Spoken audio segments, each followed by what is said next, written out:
જોતાં જ બનાવવાનું મન થઈ જાય તેવો સક્કરિયાનો શીરો। Hello friends, welcome to kitchen art. બાફવા કે શેકવાની ઝંઝટ વગર આજે આપણે એકદમ નવી રીત સાથે સક્કરિયાનો શીરો બનાવીશું। આ સિઝનમાં સક્કરિયા ખૂબ જ સરસ આવતા હોય છે। સક્કરિયામાંથી શાક બને છે, સક્કરિયાનો ચેવડો બને છે અને સક્કરિયાનો શીરો તો એટલો સરસ લાગે છે કે વાત ન પૂછો। તો ચાલો વ્રત કે ઉપવાસમાં પણ ખાઈ શકાય તેવો આજે આપણે શીરો બનાવતા શીખીશું। રેસીપી સારી લાગે તો લાઈક અને શેર કરજો।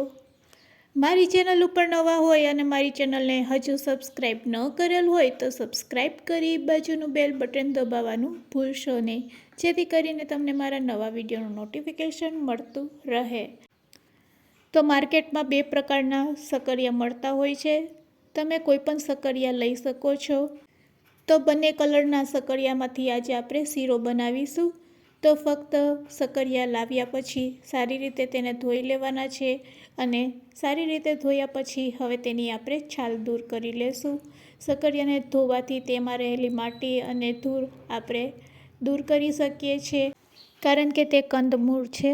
તો સક્કરિયાની છાલ આપણે દૂર કરી લેશું અને છાલ દૂર કર્યા પછી હવે આપણે એક મોટા વાસણમાં પાણી લેવાનું છે અને અહીંયા આપણે ચાકુથી આ સક્કરિયાના ટુકડા કરવાના છે। તો અહીંયા આપણે મોટા ટુકડામાં સક્કરિયાને કટ કરી લેશું।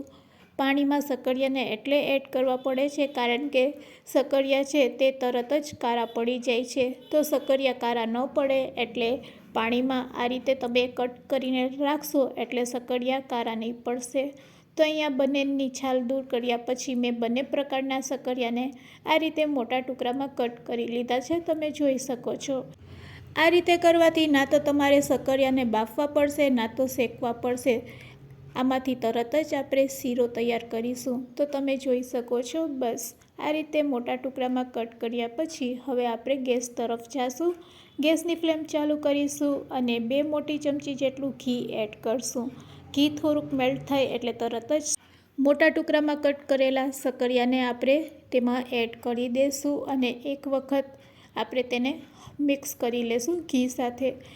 તો ઘીમાં આ રીતે શેક્યા પછી મીડિયમ ટુ લો ફ્લેમ ઉપર આપણે તેને ઢાંકી દઈશું।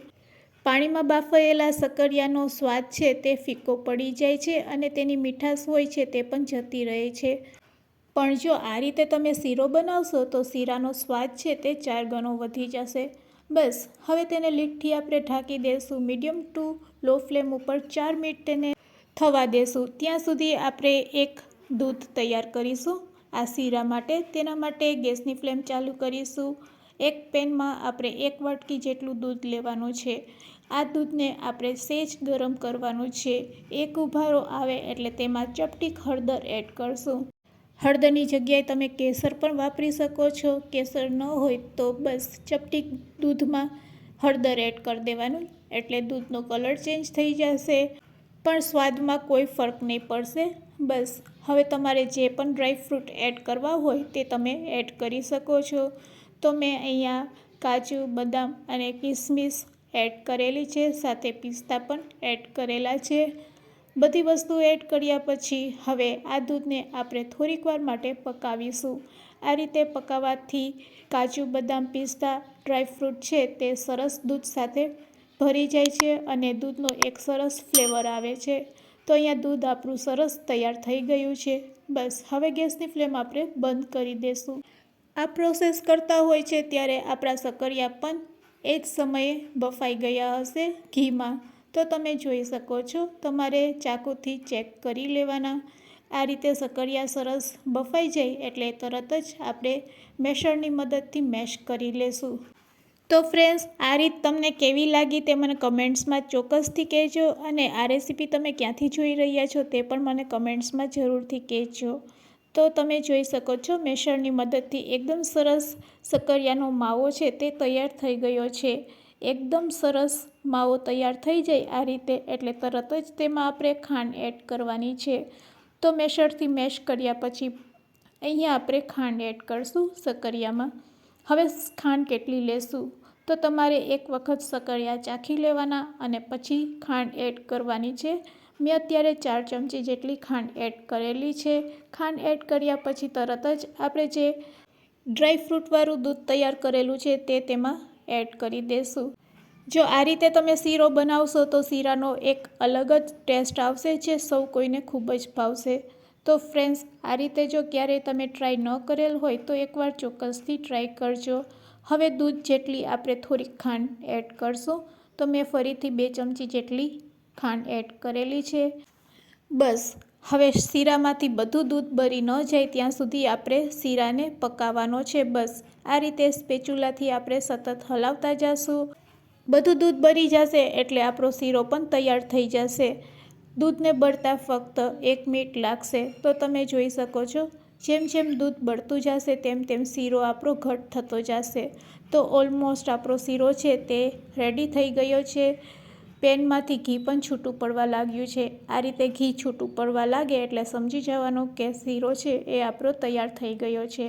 ગેસની ફ્લેમ બંધ કરી દેશું. ઉપરથી તમારે ઘી એડ કરવું હોય તો થોડુંક ઘી એડ પણ કરી શકો છો. ઘી ઉપરથી એડ કરવાથી શીરામાં એક સરસ શાઇન આવે છે.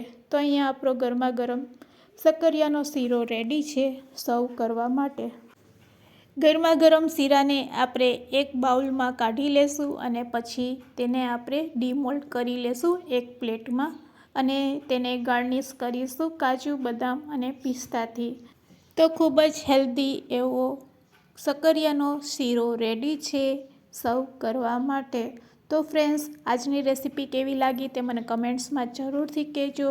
વિડીયોને એન્ડ સુધી જોયો હોય તો એક લાઇક જરૂરથી આપજો. મારી ચેનલને હજુ સબસ્ક્રાઈબ ન કરેલ હોય તો સબસ્ક્રાઈબ જરૂરથી કરી લેજો. અને હા, તમારા ફ્રેન્ડ્સ, મિત્ર અને ગ્રુપમાં શેર કરવાનું ભૂલશો નહીં. Thanks for watching. ફરી મળીશું એક નવી રેસીપી સાથે.